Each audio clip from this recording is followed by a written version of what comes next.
saya akan menjelaskan tentang materi bab 7, yaitu sistem operasi.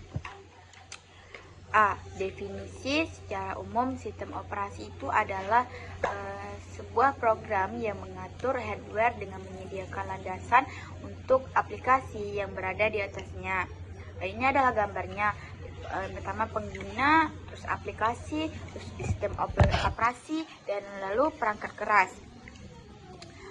Yang kedua, fungsinya adalah bertindak sebagai penghubung antara user dengan hardware.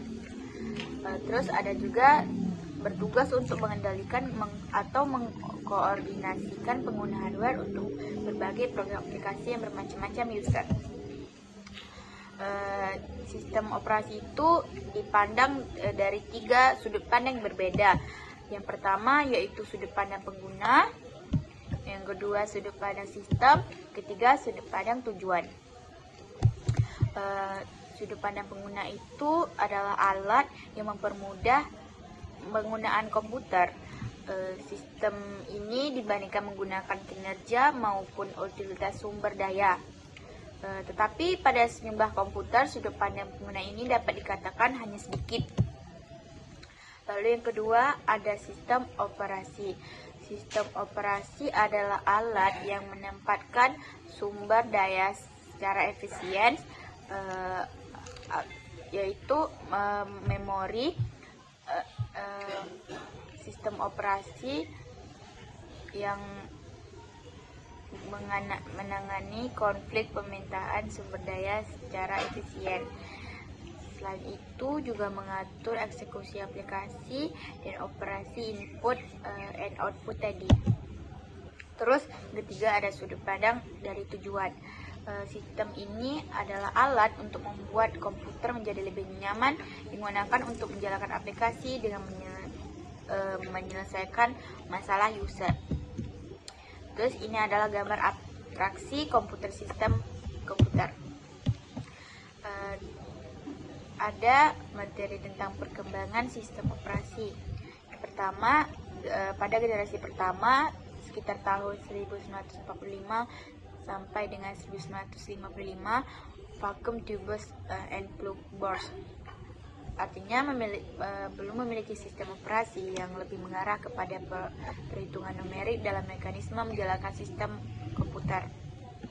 Terus ada generasi kedua tahun 1955 sampai 1965 yang artinya transistor and batch system. Terus ada generasi ketiga dari 1965 sampai 1980. Penggunaan multiprogramming ini contoh sistem operasi yang saat ini seperti contohnya tuh Unix. Terus ada generasi keempat tahunnya 1980 sampailah sekarang. Adanya penambahan fungsi real time application, network operating system, dan distributed operating system. Contoh sistem ini adalah yang sering kita pakai seperti Windows, Mac OS, Linux, dan lain-lainnya.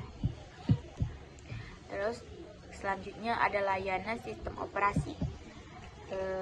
Pertama pembuatan program sistem operasi, yang kedua eksekusi program, ketiga operasi input atau output, yang keempat ada manipulasi sistem berkas, yang kelima ada komunikasi, dan keenam ada deteksi error. Bagian-bagian ini ada beberapa pembagian secara umum, yaitu ada bot mekanisme, yang kedua ada kartel, yang ketiga ada command interface atau shell, yang keempat ada pustaka library, yang kelima ada driver. Ini adalah contoh gambar-gambar lapisan dalam sistem operasi. Selanjutnya adalah proses booting. Proses ini adalah di mana suatu komputer dan sistem operasinya mulai bekerja dengan cara menganalisis sebuah device dengan beserta drivernya. Ada juga urutan proses dari yang tadi itu. Yang pertama adalah bootloader. Dia tugasnya mencari image kernel.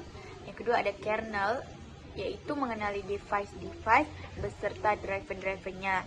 Ketiga, kernel mengemode root file system yang merupakan salah satu langkah penting agar proses lain di dalam sistem Unix dapat dijalankan. Keempat, ada kernel yang menjalankan program bernama init. Selanjutnya, konsep komunikasi dengan peralatan hardware. Setiap peralatan atau hardware yang ingin berkomunikasi dengan komputer membutuhkan device driver. Biasanya tuh berbentuk CD. Selanjutnya ada penjadwal proses.